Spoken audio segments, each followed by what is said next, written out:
खंडर बीजों से भरा हुआ होता है और एक बैल एक सुनहरे पौधे को देखकर रो रहा होता है। उस सुनहरे पौधे पर हीरे के बीज लगे हुए थे। तभी सुनहरे पौधे से आवाज आती है, जाओ, तुम्हारी मुक्ति का मार्ग अभी नहीं आया है। उस बैल की आंखों से आंसू गिरने लगते हैं और वो रोता हुआ खंडर से बाहर निकल आता है और घने जंगल में कहीं गायब हो जाता है। वीर प्रताप, मेरे पास बहुत कम वक्त है, मेरे पास आओ बच्चों। हाँ बाबूजी, बोलिए ना, हम यही हैं, आपके पास हैं हम।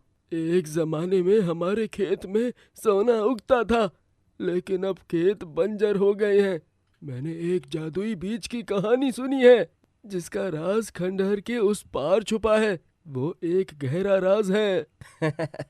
पिताजी, ये सब किस्से कहानियों में ही अच्छा लगता है, पर भैया कभी कभी किस्सों में भी हकीकत छुपी होती है और मेहनत करने वालों की कभी हार नहीं होती। हमारे पास बंजर जमीन तो है, हम इसी में फसल उगाएंगे। वीर के पिताजी की तबीयत बहुत खराब थी, जिसकी वजह से वो साहूकार से धन लेने के लिए जाता है। साहूकार जी, मुझे कुछ पैसे चाहिए, बाबूजी बीमार हैं। वीर, तुम्हारे जैसे ईमानदार युवक को मैं मना नहीं कर सकता। ये लो 10 मुद्राएं हैं, पर ध्यान रखना, ये धन सही रास्ते पर ही लगाना। धन्यवाद साहूकार जी, मैं पूरी मेहनत से इनका उपयोग करूंगा, आप चिंता न करें। दीनदयाल मुस्कुराता है, लेकिन उसकी आंखों में कुछ जैसे रहस्य छुपा हुआ दिखाई दे रहा हो। वीर धन लेकर घर जाता है। तभी रास्ते में वो एक आदमी को बैल को पीटते हुए देखता है। आज तो तेरी खैर नहीं, ये बैल खा खाकर सांड हुए जा रहा है और काम धाम तो कुछ करता नहीं है। आज तू मेरे हाथों बच नहीं पाएगा। अरे भैया, इस बेचारे बेजुबान को क्यों पीट रहे हैं? अरे वीर, क्या ही बताऊं, इस बैल को मैंने 10 मोहरे देकर खरीदा था कि ये खेतों में कुछ काम कर सके, पर ये बैल इतना ढीठ है कि हिलकर ही राजी नहीं हो रहा और खाने के लिए 1 सेकंड नहीं लगाता।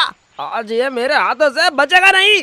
वो आदमी बैल को डंडे से बुरी तरह पीटे जा रहा था।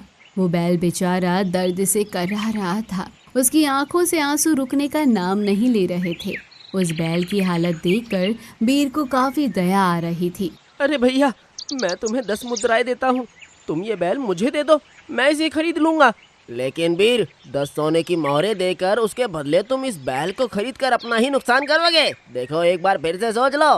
भैया, मैंने अच्छी तरह से सोच लिया है, ये 10 सोने की मोहरें आपकी हुई और ये बैल अब मुझे दे दो। वीर 10 सोने की मोहरें उस आदमी को देकर उससे बैल खरीद लेता है और घर आ जाता है। तो उसे पता चलता है कि उसके बाबूजी का देहांत हो गया है। फिर दोनों भाई अपने पिताजी का अंतिम संस्कार करते हैं और इसी तरह कुछ दिन गुजर जाते हैं। फिर एक दिन दोनों भाई अपनी बंजर जमीन पर खड़े उसे देख रहे होते हैं। भैया, आपको याद है बाबूजी ने क्या कहा था?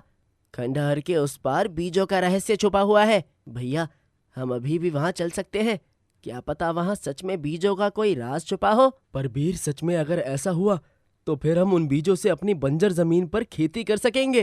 फिर वीर प्रताप दोनों अपनी गायें राधा एक साथ साथ उसी खंडर के पास पहुँचते हैं। तभी वहाँ अचानक एक की रोने की आवाज सुनाई देती है। ये आवाज कैसी थी? तभी एक बैल सामने आता है। उसकी आंखों से आंसू झलक रहे होते हैं। वो एक चमकते पौधे की ओर देख रहा होता है। भैया, वो देखो, वो क्या है? और उस पौधे पर ये बीज, ये तो हीरे जैसे चमक रहे हैं। ये वही बीज है वीर, जिनकी तुम्हारे पिता ने बात की थी, लेकिन इन तक वही पहुंच सकता है जिसका दिल बहुत सच्चा हो। वीर और प्रताप दोनों ही राधा गाय को बोलता हुआ देख चौंक जाते हैं। राधा, तुम बोल रही हो? समय आ गया है सच को जानने का। ये बैल भी एक रहस्यमय है और इन बीजों की परीक्षा अब शुरू हुई है। और तभी अचानक जमीन हिलने लगती है और पौधे के चारों ओर एक चमकदार घेरा बन जाता है और बैल जोर से रंभाता है। केवल वही बीज ले सकता है जिसमें कोई स्वार्थ ना हो। क्या तुम तैयार हो वीर? वीर राम आगे बढ़ता हुआ हाथ बढ़ाता है। हाँ, मैं तैयार हूँ, चाहे फिर जो भी परीक्षा हो। पौधे के चारों ओर प्रकाश तेज हो जाता है। धरती थोड़ी कांपने लगती है। बैल आगे बढ़ता है। तुम्हें 3 सवालों के जवाब देने होंगे। अगर एक भी उत्तर झूठा हुआ तो बीज हमेशा के लिए तुम्हारी पहुंच से दूर चले जाएंगे। वीर, क्या तू सच में ये करने वाला है? ये सब तो बहुत डरावना लग रहा है। डर से ही सच्ची परीक्षा जन्म लेती है प्रताप। पहला प्रश्न, अगर तुम्हारे पास एक ऐसा बीज हो जो केवल तुम्हारे खेत को उपजाऊ बना सके, पर तुम्हारे भाई का खेत हमेशा के लिए सूखा रह जाएगा, तो क्या तुम वो बीज लोगे? ये सुनकर वीर सोच में पड़ जाता है और चुपचाप प्रताप की ओर देखता है। नहीं, अगर मेरे खेत हरे होंगे लेकिन मेरे भाई के नहीं, तो मैं वो बीज नहीं लूंगा। हमें साथ में आगे बढ़ना है, अकेले नहीं। बैल की आंखें चमकने लगती है और पहला बीज पौधे से नीचे गिरता है। तुमने पहली परीक्षा पास कर ली है। केवल वही बीज ले सकता है जिसमें कोई स्वार्थ ना हो। क्या तुम तैयार हो वीर? हाँ, मैं तैयार हूँ। आपके इस दूसरे प्रश्न के लिए मैं तैयार हूँ। अगर मैं तुम्हें अभी 100 सोने की मुद्राएं दूं, लेकिन इसके बदले तुम्हारी गौरी को हमेशा के लिए छोड़ना होगा, क्या ये तुम्हें स्वीकार है? क्या?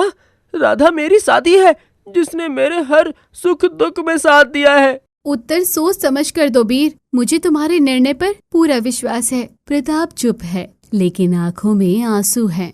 नहीं, कभी भी नहीं। पैसे की कोई कीमत नहीं जो रिश्ते से बढ़कर हो। मैं गौरी को नहीं छोड़ सकता।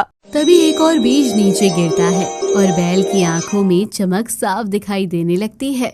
दूसरी परीक्षा भी सफल रही। लेकिन बैल अब गंभीर हो जाता है